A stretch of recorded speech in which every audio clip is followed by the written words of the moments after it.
Good morning, everyone. Okay, what's wrong with this thing?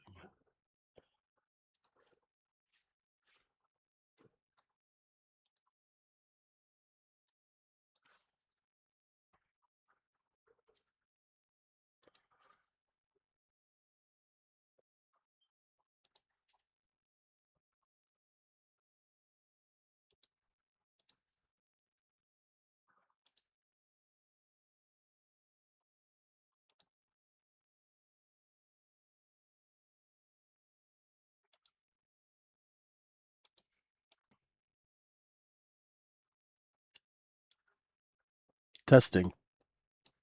Can you guys hear me? Good morning, good morning.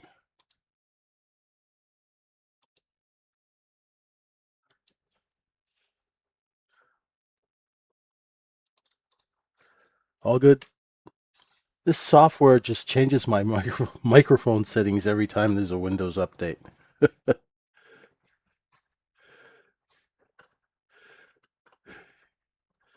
Good morning. Welcome, everyone. I'm JJ. This is Trading Syndicate, and we are broadcasting live from Liverpool, the greatest city in the UK. How are you all doing?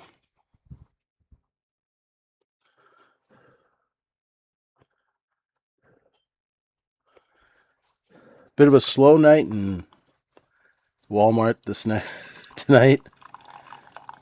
Increased margins, tight range, not much opportunity. So probably be quite a quick session. So make sure you guys know what's up for the rest of the day.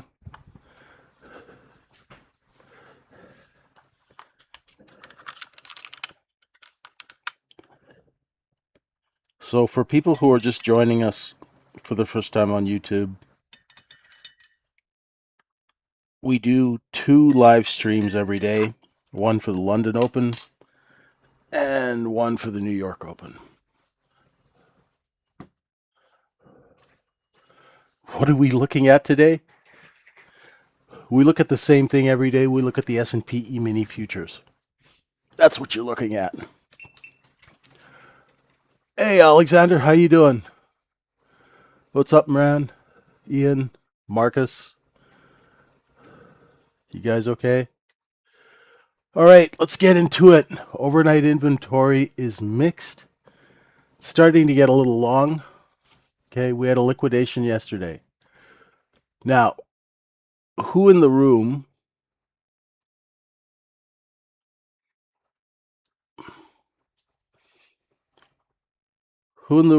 wants to tell me what the normal order of business is after a liquidation? Hey, Raj, what's going on, brother?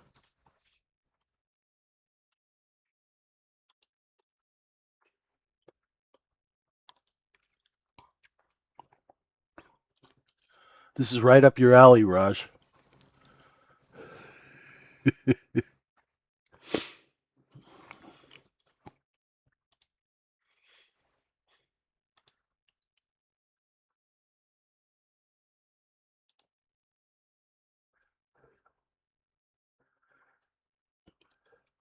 Well, it's how many times a week do you say catcher's mitt? There you go. Right, so we have liquidating inventory yesterday. Okay. That's slowly coming back, Sergio. Pretty brutal, right?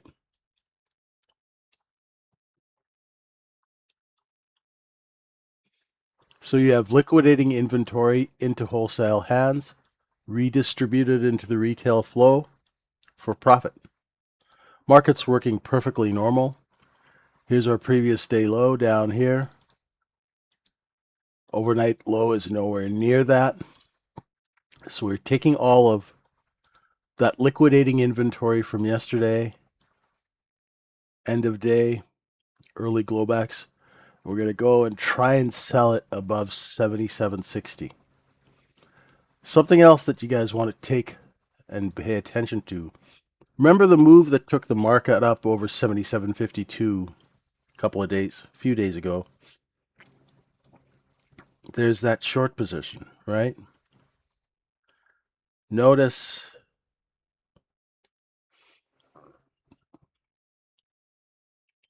we have a Perlo. Thanks, Moran. There's that short position. It's right here. And that's where we're filling out volume. You guys see that? It's a market profile thing, right? But you can see that back and forth, lots of short covering tonight, right? And wholesale accumulation. Okay. Now we got to do something with all these contracts, right? We got to take them and sell them up here. So that's what we're going to be looking for. You can see we're already starting to put in a new all overnight high. So the majority of the inventory is right there, right?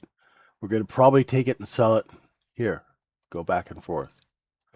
London's going to open in 6 minutes. Let's see if we get any downward action. Otherwise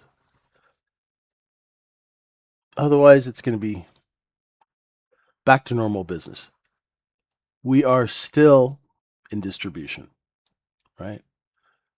The entire S&P position is underneath us. Until we take out 77.20, there's really no change, okay? We're taking this product, we're distributing it up here, we're going sideways. So really no change just yet. You're going to have to trap a lot more people long before you get a liquidation, or you're going to need a news event.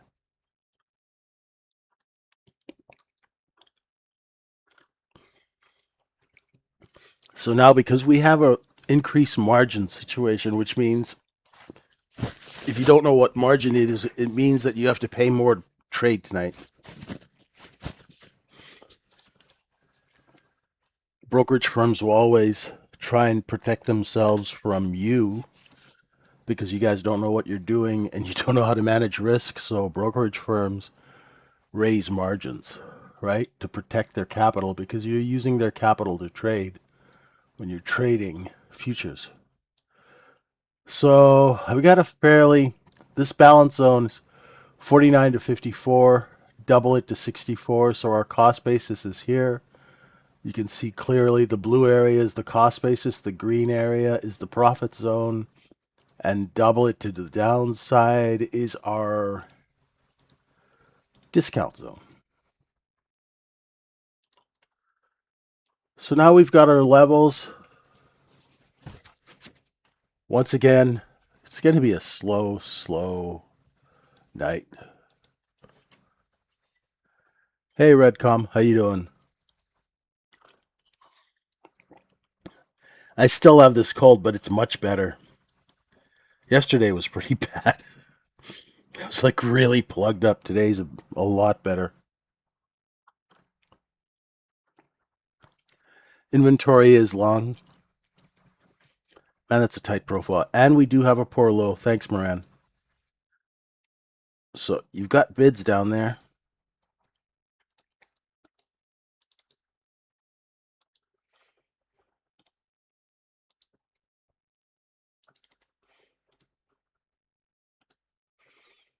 And there you have it.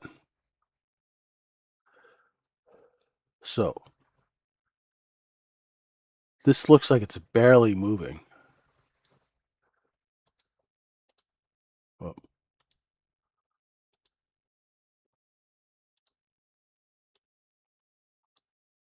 oh, there's a print. So what I'll do is I don't trade off the time and sales. I don't have to anymore because we have charts. But I'll open up a time and sales to see how fast or slow a market's moving. And you see it trades and stops. And it's actually stopped trading. So retail traders, let's go through our checklist. Okay. What type of trading Does this price action, what does it favor? It favors position trading, right? It's not really a scalper's market right now, right? With the tight range. You can see it at the chart too, Moran. You don't have to open the time and sales. I'm just trying to help people out to show. I'm just doing this as a visual.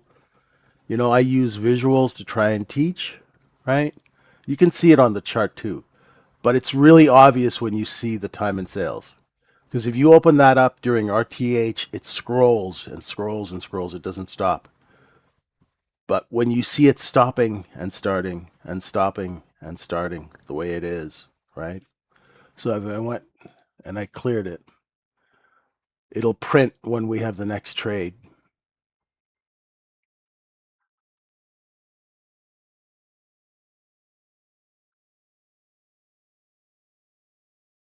Oh, there we got some trades. Right?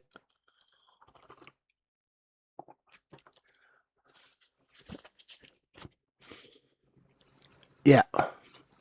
So if you are a trader who has problems controlling their, oh, I don't know, their emotions, people who overtrade, people who force things,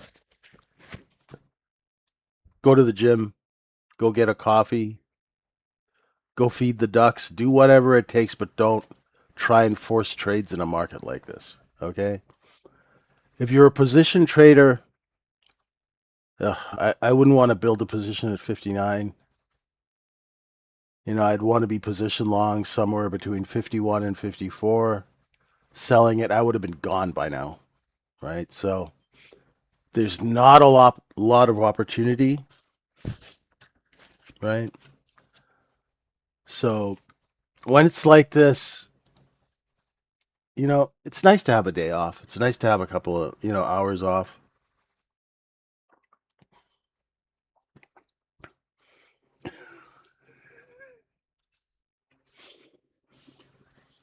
So, do you guys have any questions? Right? One of the most important things in retail trading is knowing when not to trade, right? Knowing when not to trade is going to really, really, really help you not lose money, right? There are times when retail should be trading. There are times when you should have no business touching this thing. This is one of those times, right?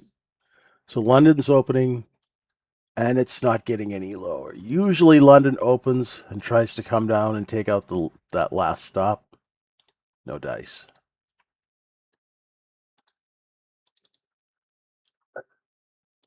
So it's going to be the slow, creepy.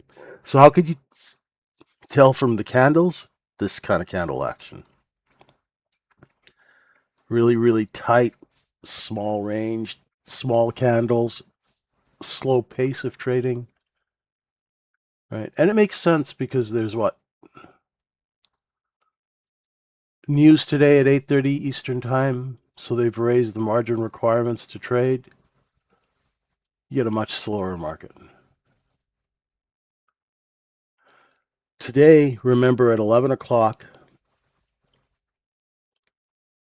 I'm doing the execution class and the markets 101. So I'll have the link in the room.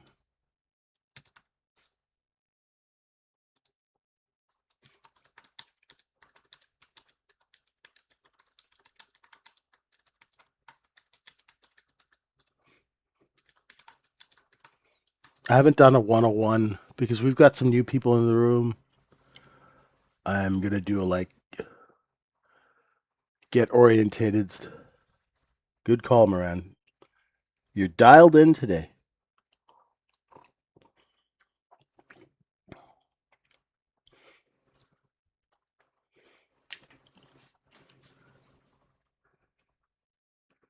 Good coffee. Small short position. Not much to see. So Anybody have any stocks they're looking at that they want to take a look at?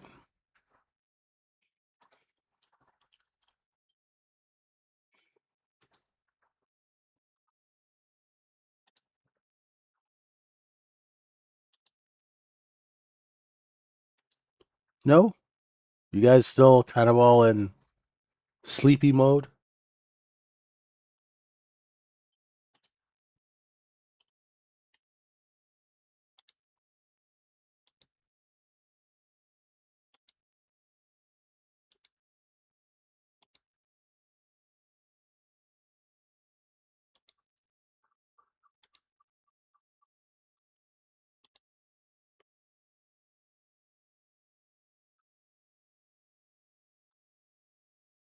No?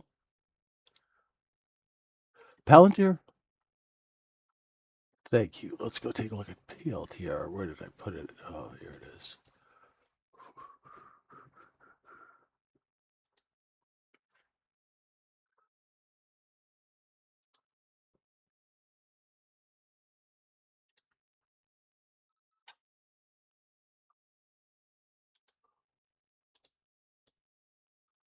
That's a weekly. Let's just go into a daily.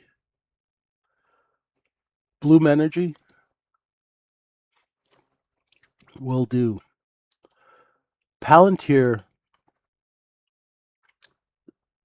big gap here. And what I'd be looking for Palantir is to see if the thing will stay over 172.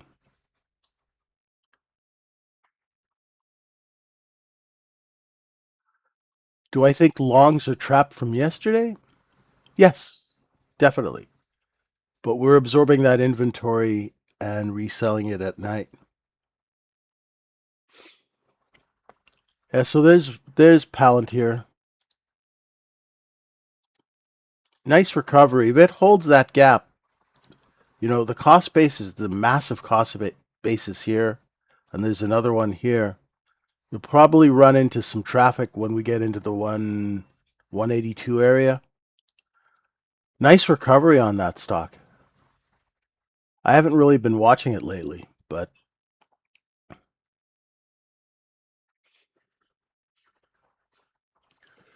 thesis could be a dump from CPI and a pump after that. Well, it could.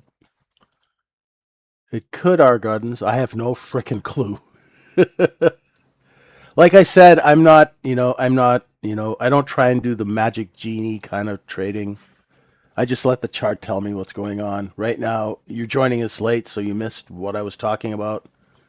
If you rewind, you'll see the liquidating inventory is now being resold higher for profit. Pretty simple stuff. What's going to happen during CPI? I have no clue. Do I care? I don't. I'll just let the chart, we trade the chart, so I'm not one of those guys who likes to sound smart, on CNBC, so I don't talk about CPI. I don't talk about interest rates. I'm a trader, right? I'll let the analysts deal with that stuff, right? They love to look smart, right? I like to make people money.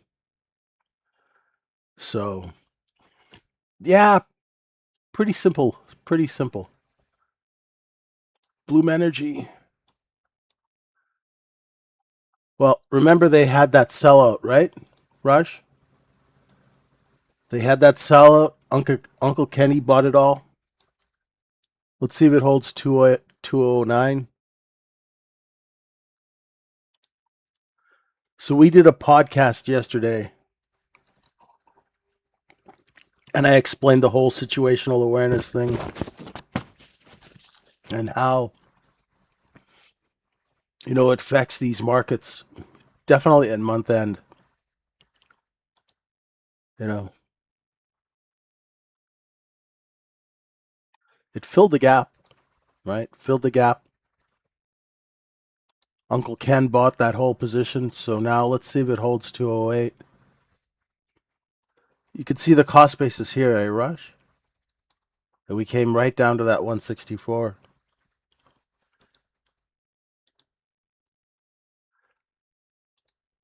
I still remember when this company was pre-public, you know. It was a long time ago when it first came out. I thought it was going to be quite something. It's turned out to be quite a nice stock. See how Amir is doing with his UEC. He's still holding it over $9. I used to work for these guys like 20 years ago. Easily 20 years ago, I used to work for these guys. They're a good crew. Uranium Energy. ASM, I need to clean up some of these charts. They're brutally.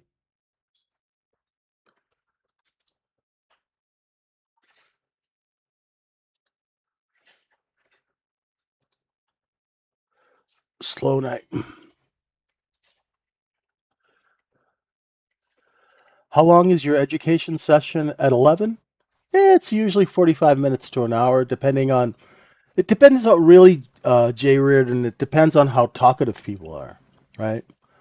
Sometimes people are really talkative, they ask a lot of questions, but if they're like, sometimes they get in there and everyone's mute, so it's usually, I'll do half an hour. But, if people are asking questions and there's a good flow, I'll go for like an hour. Come check it out.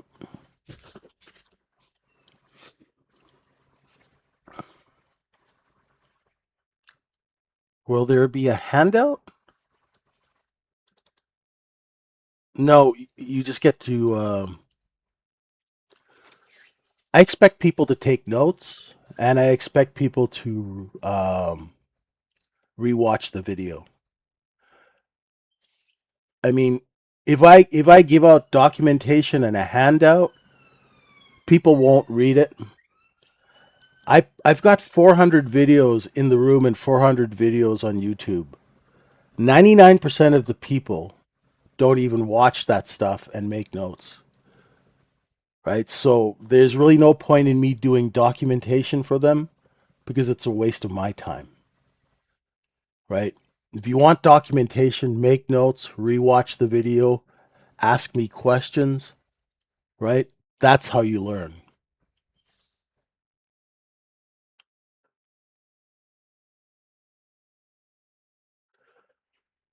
Make sense? I tried doing all that documentation and everything, but you know, people have a 10-second attention span, and the really serious people will do their own documentation, right? Snap, snap, snap, snap. What is this? How do I look at this? Oof. I'll tell you how I look at these things, my friend. This is. Are you familiar with the concept of dilution, Sergio? Do you know what it is to dilute a stock?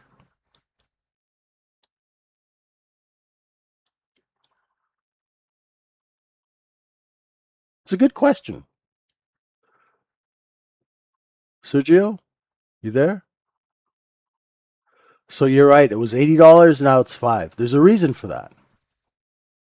Okay. So the reason is I will bet you dollars to donuts that this company, if you go and look at the SEC filings, you will see that the management is diluting the hell of the stock, right? Which means, what does that mean? That means they're giving themselves a whole bunch of free stock. And they're selling that stock into your buying. Yep. Here we go. This registration statement on Form S8 is being filed to register an additional 85.5 million shares of free stock as a result of an evergreen provision in the 2016 plan providing total number of shares, blah, blah, blah. So they just gifted themselves another 85 million shares of stock.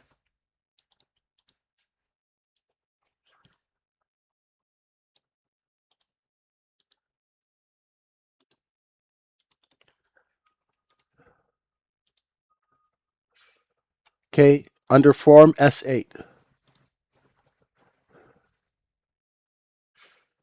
And that was May.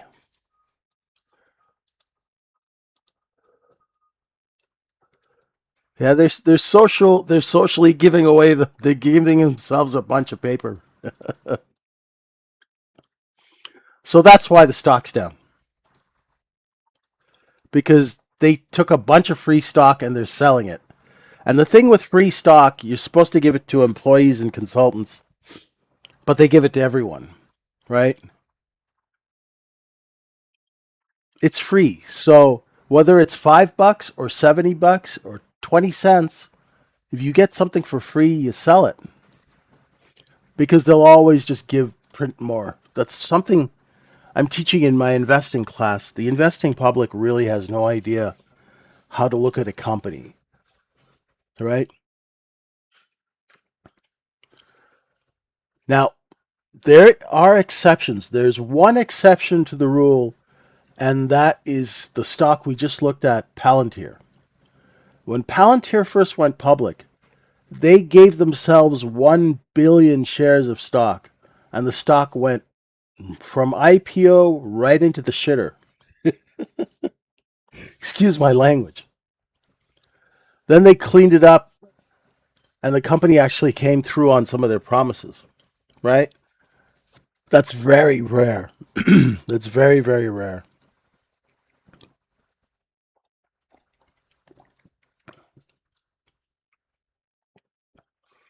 right? So that's one thing as an investor. If you ever see this, do you guys read securities filings?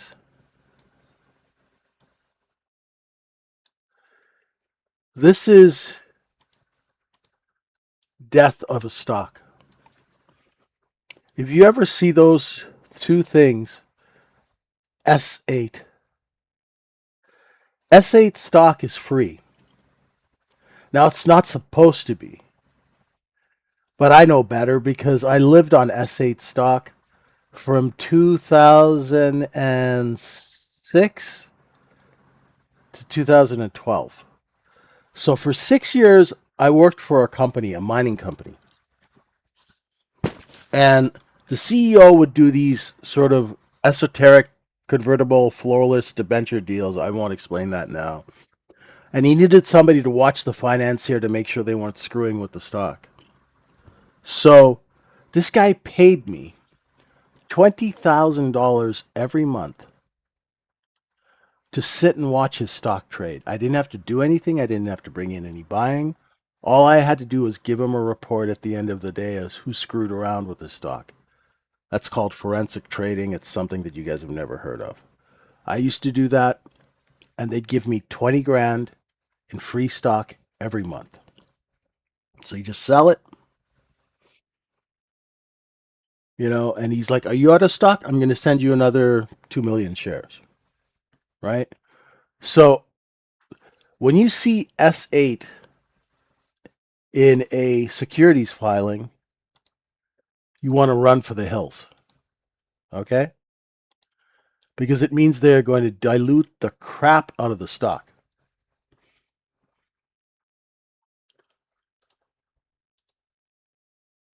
And dilution means adding stock to the float.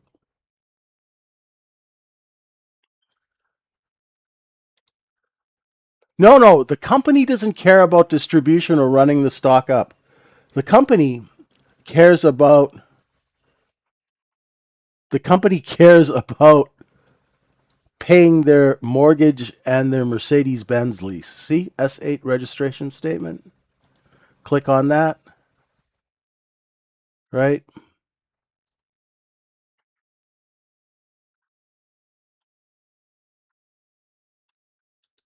So these guys have been giving themselves free stock probably since inception. Okay?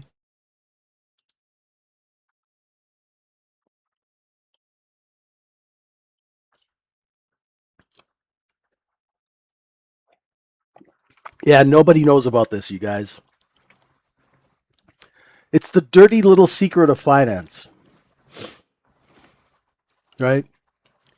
So now you're not supposed to give away free stock, right? And Steve gets really mad when I say this, but Steve actually, does everything by the book, and he doesn't really. I've worked with corrupt people, and I've seen things. When you have this S8 stock, it's funny because all of a sudden the CEO's girlfriend is a consultant, and the CEO's dog is a consultant, and the CEO's chef is a consultant, and right, everyone's a quote unquote consultant, and they magically, you get 100,000 shares and you sell it, and you funnel a little bit of stock back, a little bit of cash back to the guy who gave it to you, so he can pay off his X class. Whenever you see that S8, big S8s, right? 100 million shares, they just keep issuing themselves stock. That has a zero cost basis. Okay? So here's the thing.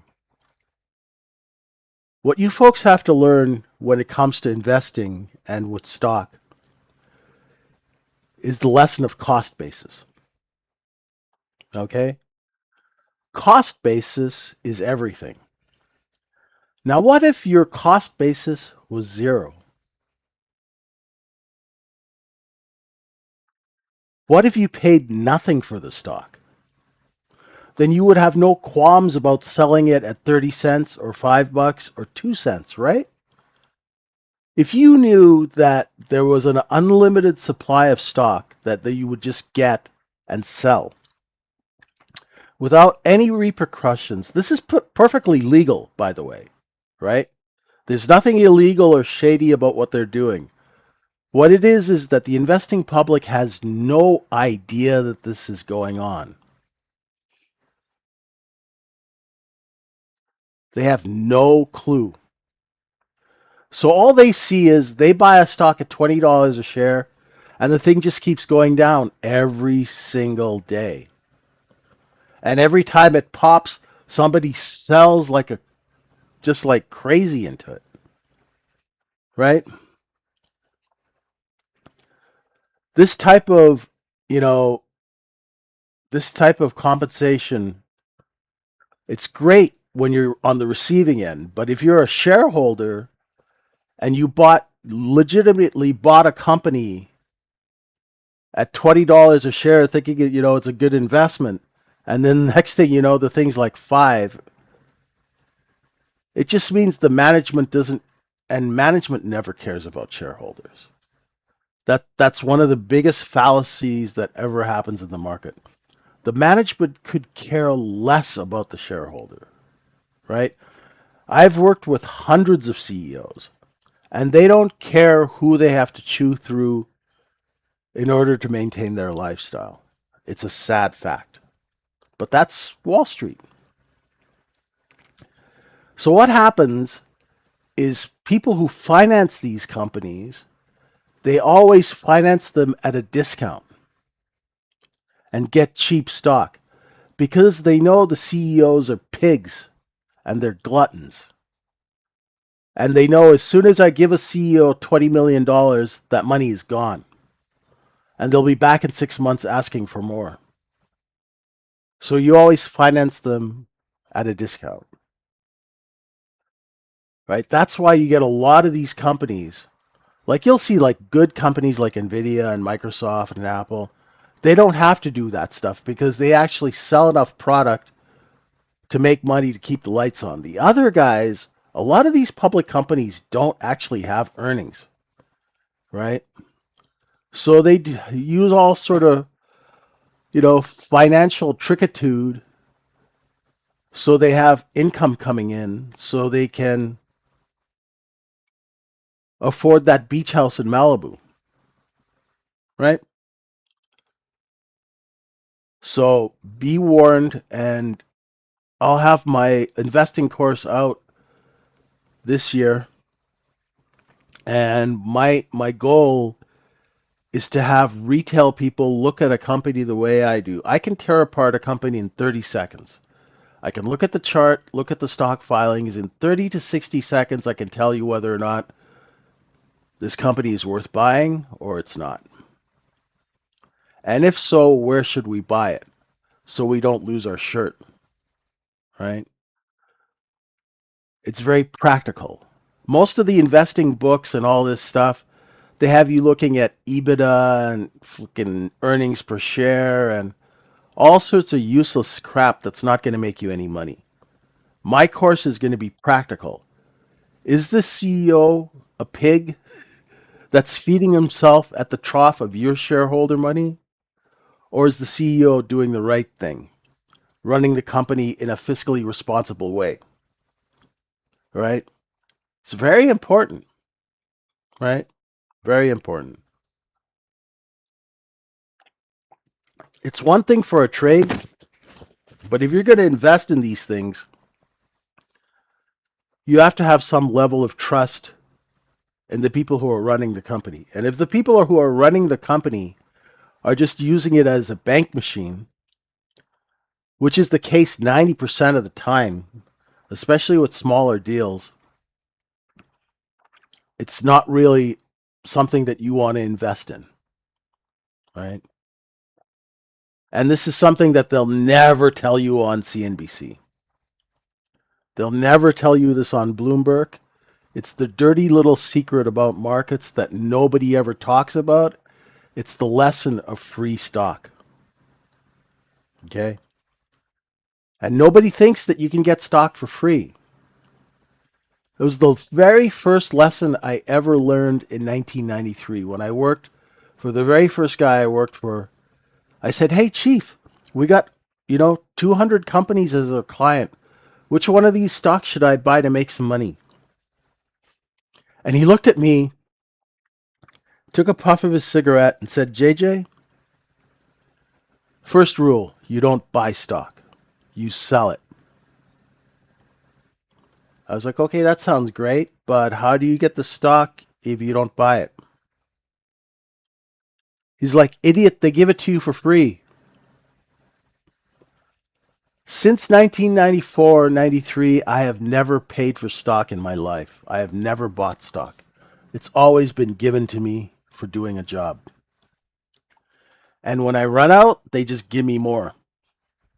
Okay? I don't pay for stock. Why would you pay for something that you can get for free? Right? Now, for normal people, they don't have that ability. So I want to teach them how you invest intelligently without, having to like read 200 books, right? There's really quick ways to know how a company's doing. I actually managed to keep talking for the whole session. We're finally getting a liquidation back down. Look for 77.56, 57. Once again, slow night, slow morning. What is the schedule 13D? That is what you file with the Securities and Exchange Commission when you take over a 5% stake, right? So if you're going to do a hostile takeover or something like that, you start accumulating the stock, you have your lawyers file a 13D.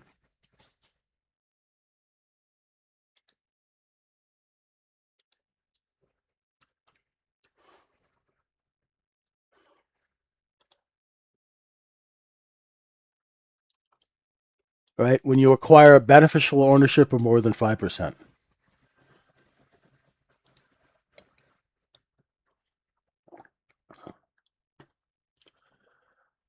That's corporate finance stuff that really, they should teach this in school, right? I don't know why they don't teach this stuff. Like in elementary school, they should teach you what S8 stock is. They should teach you what inventory is. They should teach you what cost, instead of Pythagorean theorem, right? They need to teach you guys at us. They need to teach us, but they don't, right?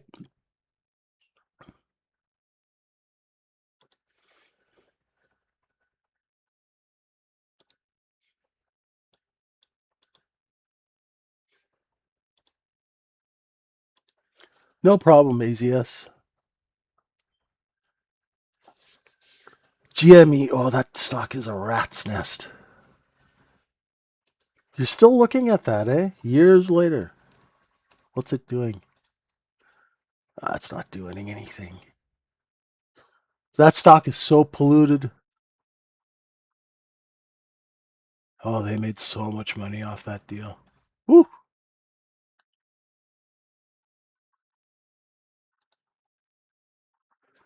What are they? Are they now an AI company? Jimmy? Are they AI?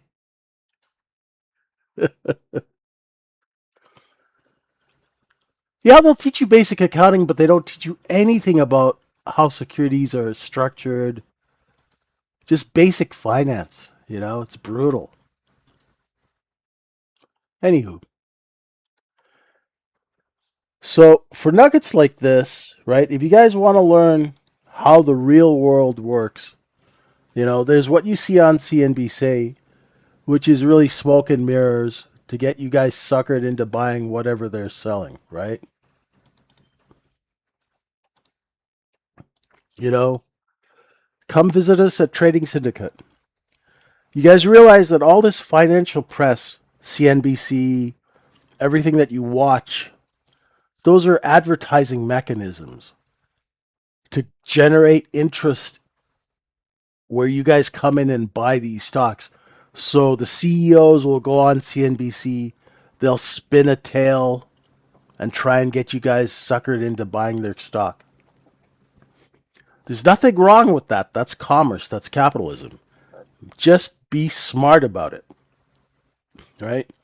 If you're going to take a position in a company for an investment, make sure that you do your research. And if you want to learn how to do research without wasting hours and hours of time, right? I will teach you how to tear apart a company in less than 2 minutes. Come to see us at tradingsyndicate.org. And the rest of you, we will see at 9:15 a.m. for our next session. Thanks so much. Have a great trading morning. Stay out of trouble. Don't trade this. This is really slow. Go enjoy the sun. It's summer. We'll see you guys in a bit. Thanks, everyone. Appreciate you guys. Bye for now.